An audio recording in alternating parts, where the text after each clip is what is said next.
Childbirth is rarely depicted in ancient Egyptian imagery.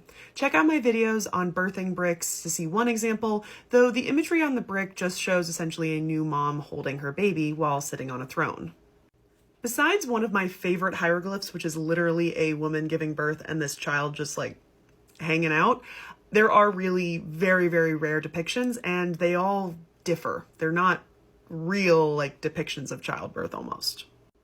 We do have a few examples of the process of childbirth being written down in gynecological texts, as well as more religious ones like the Westcar Papyrus, which tells the story of the prophecy of the birth of 3 kings.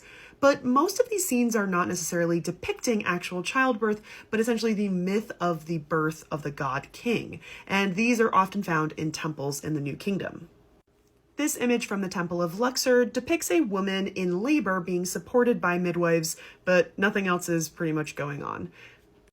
And this one from the Temple of Dendera essentially shows just what happens after birth with the little baby right here, but nothing really else.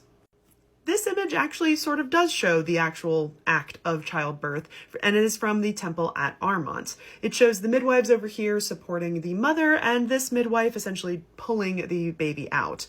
Now, the image of the baby is unfortunately not preserved, but you might notice that's a pretty big baby, and probably because it's meant to represent the divine child or the king, so they don't necessarily want to show him as like a weak little baby.